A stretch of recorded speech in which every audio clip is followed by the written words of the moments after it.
Christine Buckley with the Brain Aneurysm Foundation, and we're very pleased to have with us today Dr. Ahmad, who's with NeuroAnimation, and he's going to speak to us today about the hope for better recovery options for brain aneurysm survivors. We're very lucky to have him join us. I think it's going to be very informative, and I definitely think it's going to provide information that people didn't know about and, provide that hope for a future in the recovery journey for patients. So with that being said, Dr. Ahmad, I'll pass things off to you. Great, thank you. Thanks, Christine. And we're super excited to talk about the implications of neuroanimation therapy for people who've had hemorrhagic stroke. So when the aneurysm bursts, and all of the recovery options and kind of consequences that we deal with neuroanimation. I think for us, as a company, and I'll get into a little bit of our history, what's really exciting now and what will be kind of the focal point of this talk are the results we're having with patients who've had brain injury and brain bleeds, specifically with cognitive impairments and cognitive functioning, and what we're doing to, in many cases, reverse that is nothing short of just life-changing for these clients. And we'll get into that. So I have a presentation. I guess I'll start that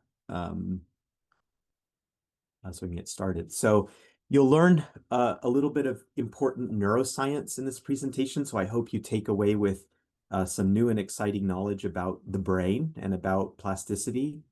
I think the overall theme of this presentation is the brain actually has a remarkable capacity to heal. It has a remarkable capacity for a word you've probably heard many times, which is neuroplasticity. And what we're going to show and explain and talk about is our technology, which actually grows the brain. And importantly, it grows two regions of the brain in a very special part of your brain called the hippocampus. And this is an image on the slide where it's highlighted. The hippocampus sits at your midbrain, and it's a kind of mysterious center that integrates the functionality of the rest of the brain. It's responsible for your memories, and it has a very special role in disease, and where we see abnormalities in it, but also as a biomarker for disease. And it has huge implications actually in the progress and the recovery for hemorrhagic stroke patients. Neuroanimation, without any doubt, and I'll show the evidence which shows this, is the most effective brain recovery and cognitive function and improvement platform in the world. We are very excited to talk about our results historically, but more importantly, again, our results in the clinic that in Ohio that we've opened. So there's two subregions of the hippocampus I want to talk about. One is called the Subiculum, and one is called the CA3 area. And when neuroscientists and doctors talk about memory, they're talking about the CA3 area of the brain, of the hippocampus. This is the part that encodes memory. It integrates, the subiculum integrates all the other parts of the brain and actually kind of controls the upregulation and downregulation of signaling into the memory. So when you have a memory or you're losing a memory, it's really the subiculum and the CA3 that are involved. There's another very special property of the hippocampus, and this is really new neuroscience. It's that this part at the end here called the dentate gyrus, it's highlighted with the DG, it actually creates new neurons, even in adults. And you're constantly regenerating neurons that spread out through the hippocampus, through the dentate gyrus. And this process is smaller when people have brain disease or injury over time. It's actually we can see that the capacity for producing these new neurons goes down, and this is deeply related to your brain health. It's related to recovering after brain injury and plasticity after stroke. So this area of the hippocampus called the subiculum is a focal point in neuroscience. So if you go through the literature, lots of neuroscientists are trying to study this, trying to look at the volume of it, trying to see how we can improve its vasculature, how we can improve its health, and why. So again, it's a key output of the hippocampus and a mediator of hippocampal and cortical interaction. And what that means is when other parts of your brain are active, it's integrating them and making sense of them, and then making sense of them with relationships to your memory. It's the plasticity center of your brain, so it regulates. You've probably heard of these oscillations in your brain that are tied to neuroplasticity or learning new things, and it's really that part of the brain that's doing it. So it's a key part of plasticity. It's a key part of learning, motor planning, spatial planning, and it's linked to many different brain disorders. So patients with mild cognitive impairment, dementia, Alzheimer's, and really importantly, stroke. So hemorrhagic stroke and ischemic stroke, Parkinson's disease, they have smaller CA3 and subiculum regions in their brains, okay? And this is a true biomarker. You can actually tell the disease progression from the size and the volume of the subiculum in particular in the hippocampus. They're critical, again, for cognitive functioning, memory, learning, executive functioning, motor control. As we age, the subiculum in the hippocampus decreases about 1 to 2% per year. So it gets smaller. And we know through things like vigorous exercise, healthy diet, we can slow that decline. And that's something that's, people should always take into consideration. But changes in the volume of this area of the brain, when it gets smaller, they are linked to cognitive disorders, motor disorders, and decline. And conversely, people who have larger volumes, they actually perform better on cognitive tests, on executive functioning tests. These are all of the diseases that if you look at the subiculum volumes in patients, they're actually smaller. So Alzheimer's disease, dementia, Parkinson's, chronic stroke, ADHD, autism, epilepsy, stress, anxiety, schizophrenia, bipolar, autism spectrum disorder. So I want to talk about a few of them. So in stroke, this is often not the area of the brain that was damaged. Yet after stroke, because there's a change in vasculature in the brain, there's not enough blood and the volume goes down. So just a little bit of background. There's something in the brain called neurovascular coupling.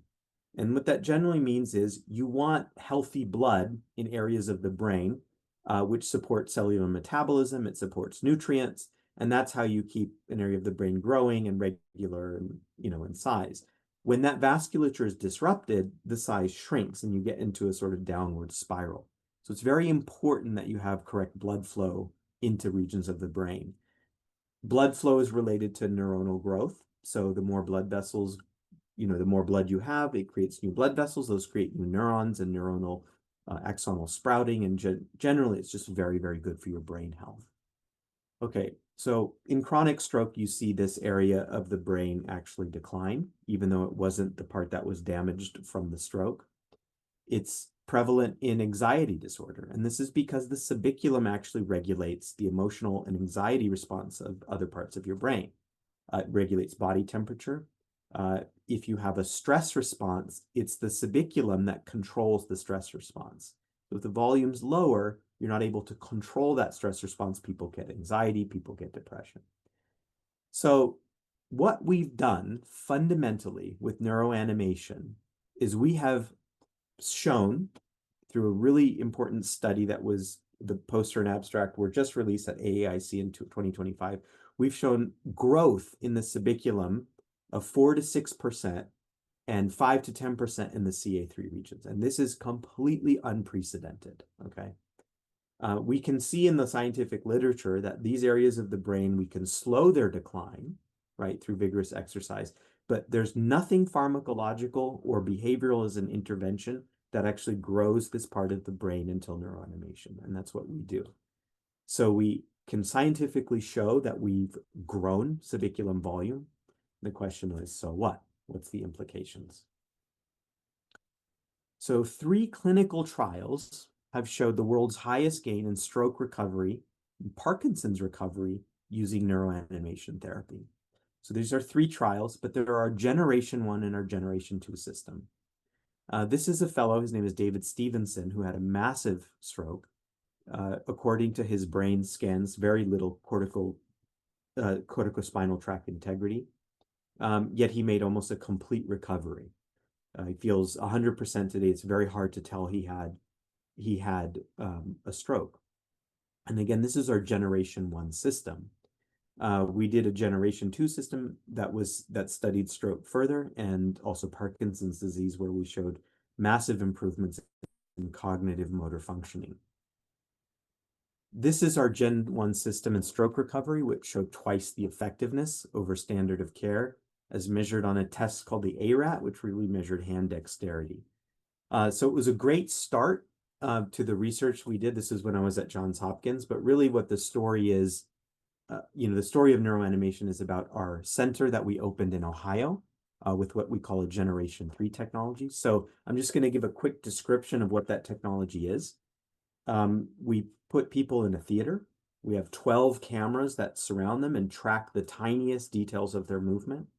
Then we have very special synthetic animals that we build that have their own brains, their own nervous systems, their simulations. And we map through movement your brain into the brain of this animal. And then you are exploring in animal space motor dynamics in a very continuous way. It is a massive cognitive motor load onto the brain, which sends blood in highly oxygenated blood into the hippocampus. And this is why we see growth there, and this is why we see health there. We've done some early experiments which show the oxygenation increase in the hippocampus is about 120%, and that's huge. Just as a comparison, vigorous exercise will increase that oxygenation about 20%. So this is why we're seeing such a huge growth in that area and why we're seeing such huge effects. But let's get to some results in the clinic, which are absolutely remarkable. I'm going to go over case 1. This is Betty. Betty was diagnosed with Alzheimer's 3 years ago. And what they wanted to see improvements on were cognition, conversation, and memory. This is a quote from Betty's husband. "I thought I had lost my partner forever. This program reversed what I thought was irreversible. It's nothing short of a miracle." So these aren't just anecdotal cases or subjective outcomes.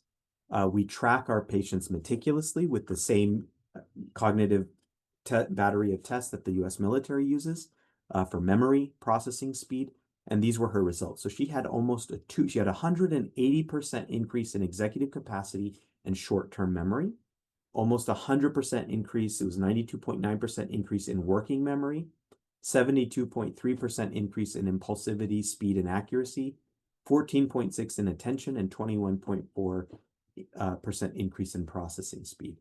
I want to say that these were the objective measures. The subjective measures were even more profound. So her nurse, who had no idea she was going through neuroanimation therapy, commented to her doctor, "The light seems to be back on with Betty." Her grandchildren noticed that she's able to have more conversations. Her husband told us that it wasn't just repeating things anymore, it was actually adding context to conversation. So this is wild, right? I mean, to have that level of an effect, but just a little bit about Alzheimer's. Alzheimer's very first biomarker is lower subiculum volume. Okay, you can look at this in the literature and in the research. Even before amyloid plaque buildup shows up, you see the volume of the hippocampus declining. In particular, you see the volume of the subiculum declining. So for us, it makes a lot of scientific sense. We are growing this area. We are strengthening this area. We're seeing results like this. And I'll give you a quote from her doctor, who's unaffiliated with our company, who referred what he thinks about the patients that he's sending now who have cognitive decline. And I want to also say that, there's many effects of subiculum growth with cognitive functioning that are 100% relevant to hemorrhagic stroke patients, to people who've had an aneurysm that's burst. There is a much higher likelihood to develop dementia, and that's, again, because of the vascular changes in the brain. And this will be a very effective way to deal with that, to prevent it, and to, in cases like this, even reverse it.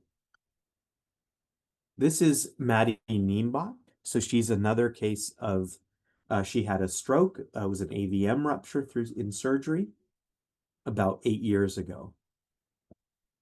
She had incredible gains with her hand. So her hand had really no controlled extension prior to neuroanimation therapy, and she's doing a lot of rehab. So she was able to move it in a controlled way. Things she's been able to do from her therapy that after the therapy she wasn't before, she can open doors. She tripled her grip strength. Her cognitive assessments, which were already pretty high, went up, and she was able to begin to start to type again. Again, this is very profound because these are gains that we don't see in the chronic period of stroke. People typically hit a plateau, even when they're doing intense rehab. But to see that jump and that delta is very exciting for us. We don't know where the limit is. People can keep recovering, they can keep improving and growing their motor function. We do believe that this is, again, related to this plasticity latent in the hippocampus and also stimulating other areas of the brain through our therapy. This is Mohammed. This is a remarkable case. He just finished. So Mohammed flew all the way from the UAE, from Dubai, to have the therapy. His daughters are very knowledgeable about neuroscience, about this sort of field, and they kind of researched it on their own. We had a Zoom call, and they came over. Mohammed's benefits were absolutely incredible. Again, subjectively, they went from a very low amplitude gait, which is typical in Parkinson's disease patients, to almost a normal gait. I mean, it was absolutely incredible to see the video before and after. We'll have that on our website soon so people can see. He began having very lucid conversations with us. His results were incredible. So the timed up and go task, he had a 9.5 seconds faster, 39% improvement in cognitive performance from baseline. The timed up and go task with the cognitive component was an 18% increase. He had, I mean, you can see the results on the slide in both motor and cognition. The real big ones were 348% in working memory and 1,000% in short-term memory. So this manifested by the coaches being able to have, and this is after 3 weeks, okay, which we expect the jump to happen towards the end of the 3 weeks. I think that's when you're starting to see the beginning of actual neuronal growth. There's axonal sprouting, there's supporting cells, all of this happen within 3 weeks. The way we see clients gain is pretty typical. We see a jump after the first week and then a really big jump after about 3 weeks. And this is kind of what we were seeing with Mohammed. The coaches noticed he could have, conversations in English. Again, same sort of thing where he was adding context to conversation where he wasn't before. And that's, super important. Manasa is a wonderful, charismatic young woman. She had a stroke when she was 16 years old, about 6 years ago. Her father is a physician, and she's very, very meticulous about her recovery. They do a lot of rehab. They've been to many programs around the country. Her mother commented to me they've never seen a gain this big, and it's something that she would want everyone who's had a stroke to go through. So Manasa had a 13-point improvement on the Fuglemeyer, which this is after she's doing a lot of high-intensity rehab in addition, before this, which is huge. So a 13, just in context, the Fuglemeyer typically doesn't budge at all in the chronic period of stroke. It's a motor function test, a gross movement test. 13 points is far beyond, it's double statistical significance of about 6 points. Her cognitive assessments were up. She was able to, again, she was more lucid in conversation. And her quote from her is, "I feel so many improvements in my body. Everything's improving." She continues to have improvement. We have an at-home virtual reality version used to supplement the therapy. We send home with some of our clients. It's in a test phase, but she continues to progress. This is Shruti. Shruti is a very interesting case. So Shruti had very severe hemiplegia, so she doesn't have much movement on her arm at all. Her Fuglemeyer score was 3. We did add statistical significance to that, where she started to have wrist rotation, and now she's having a little bit of wrist extension, which didn't exist before, which is huge, right? We want to take those gains and work them out further. She had very strong cognitive gains, but something happened with Shruti which we didn't expect. It completely resolved her incontinence, completely. So about 15 to 20% of stroke survivors have incontinence. And of those, a certain percentage will get better. A small percentage of that will continue to have incontinence. Now, this comes a little bit after the initial injury. And again, this is subicular related. So it turns out the hypothalamus is the part of the brain that controls your urinary response, but it's the subiculum that controls the stress response of the hypothalamus. This is why if someone's anxious or scared, they'll pee their pants because the subiculum gets overwhelmed. And in our case, in this case, she did the therapy. Within about a week, she noticed a difference. By the end of the program, and to this day, it has completely resolved her incontinence.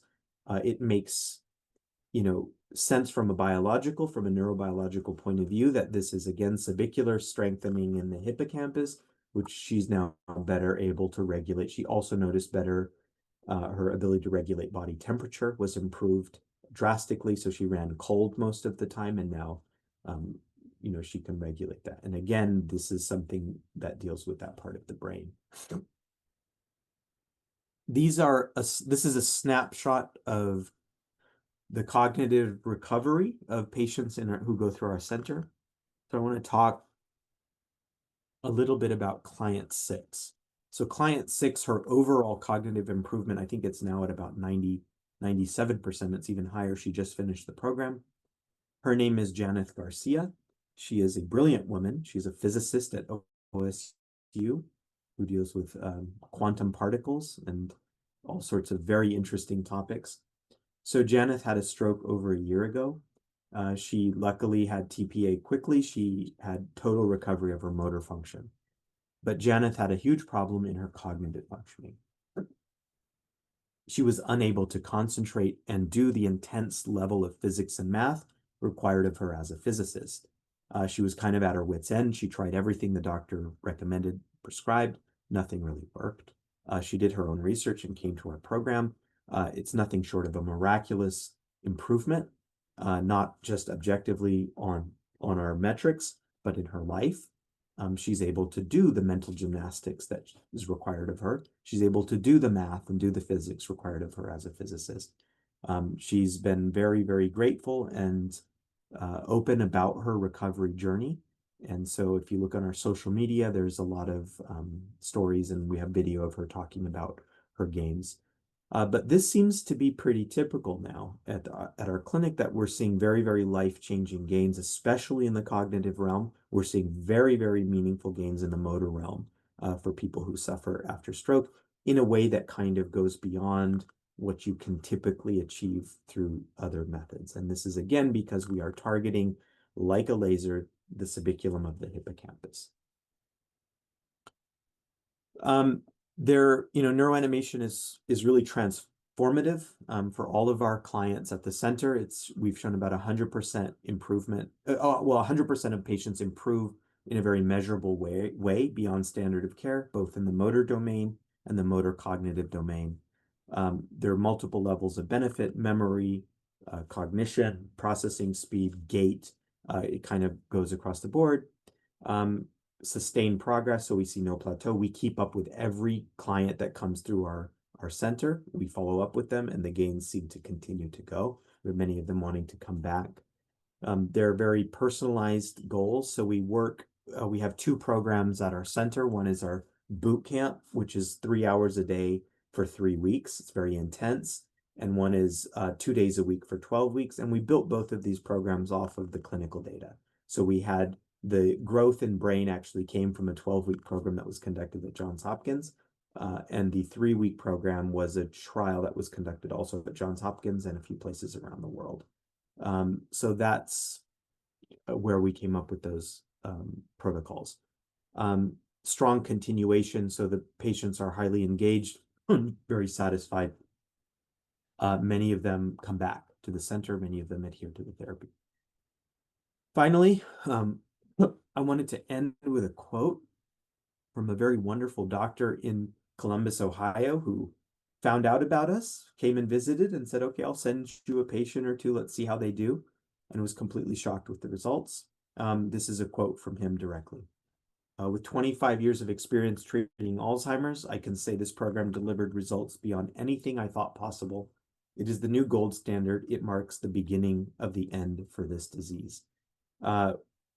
These are very bold words, but this is something we're seeing on the ground now at NeuroAnimation.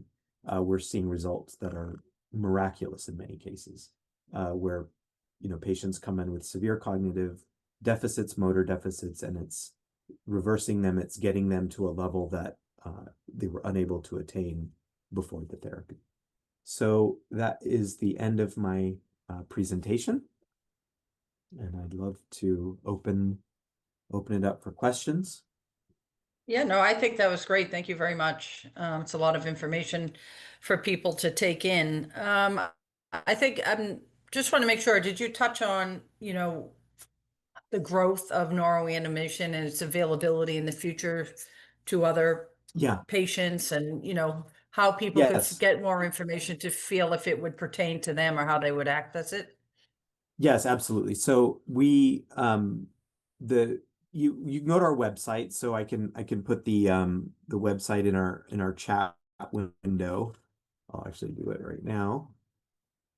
And there's you can click on one of the links and go and submit your information if you're interested. So we are at a phase where we want to grow rapidly. We want to grow rapidly into other areas.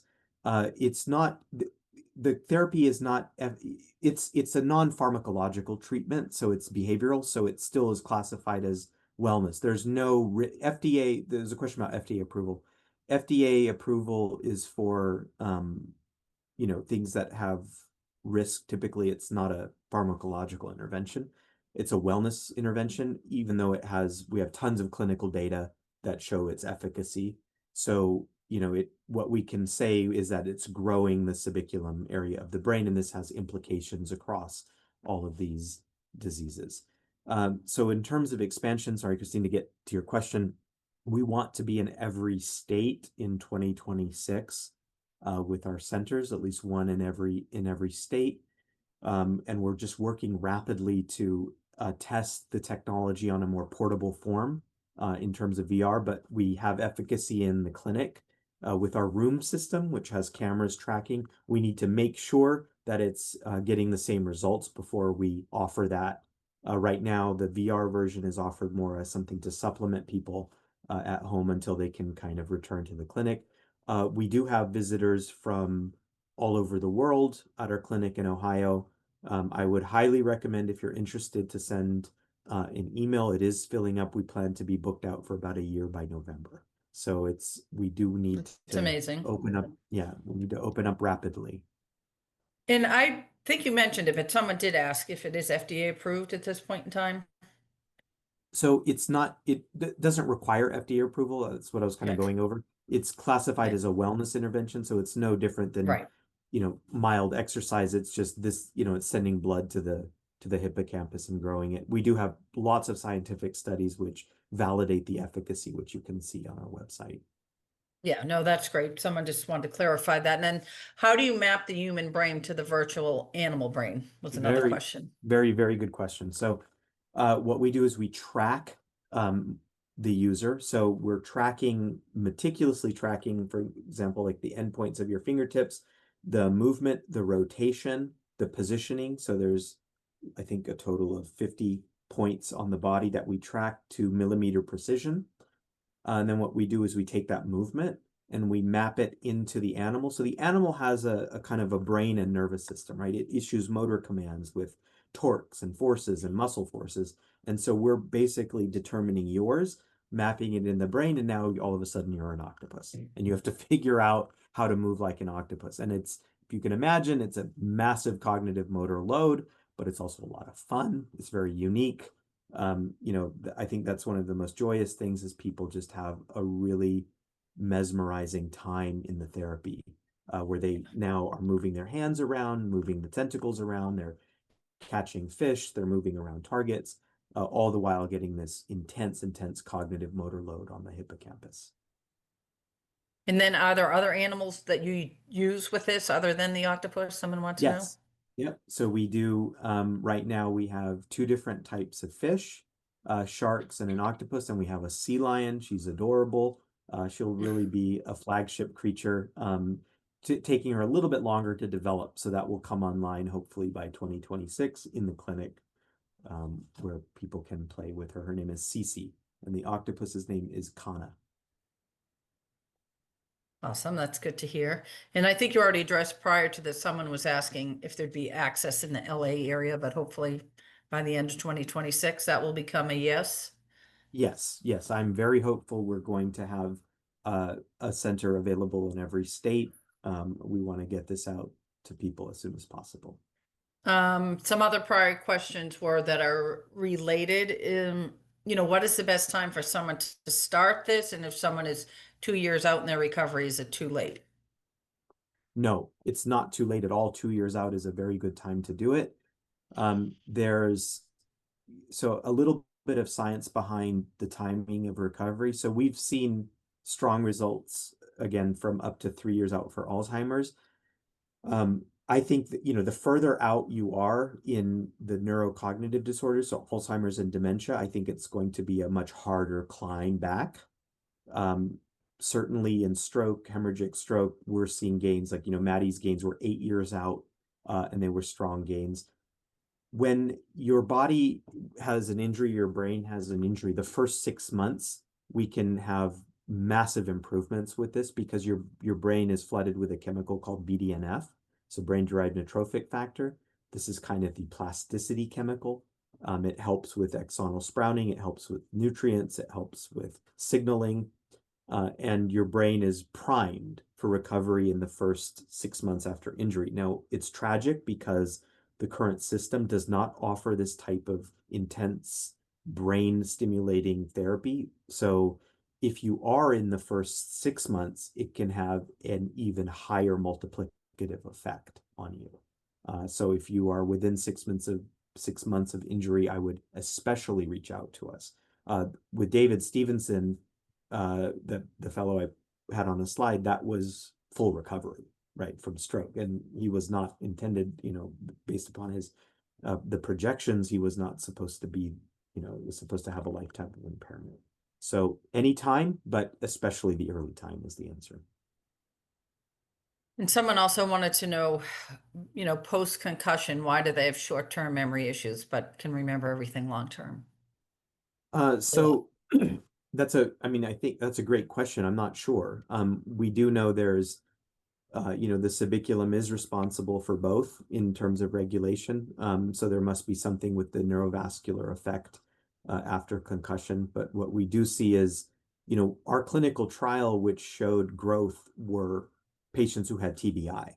So they had TBI, concussion, and we showed cognitive improvements in them. So, and currently in our clinic, we're showing memory improvements. So I don't know the direct answer to that question, but I do know that it's related again to the hippocampal region.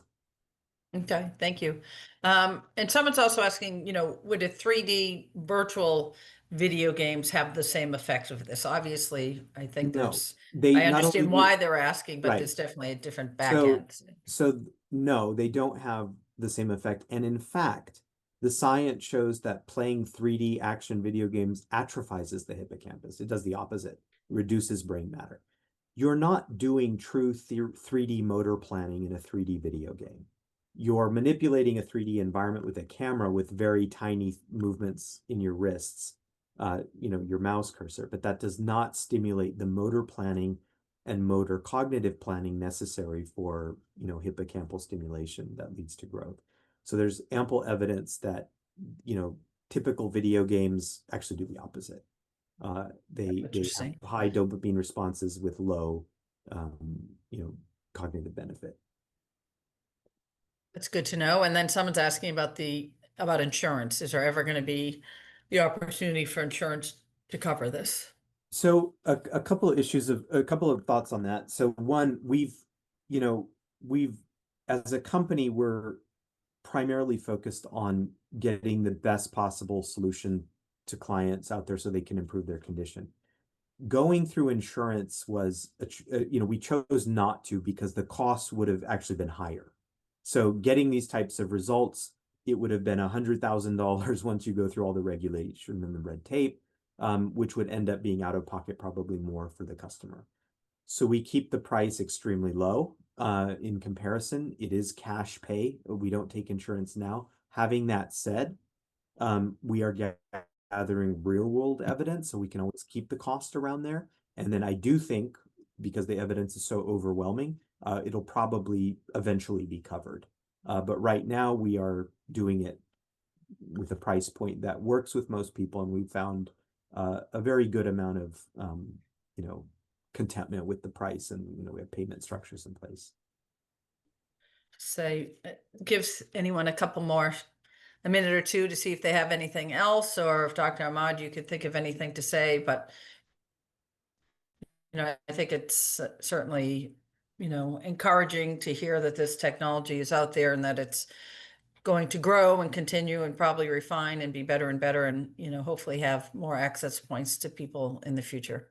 So I appreciate you sharing Yes. it. And, hopefully again, this is being recorded. We'll share it on our website and via email to folks, and hopefully have more information to come, and happy to keep people updated. But any other thoughts or comments?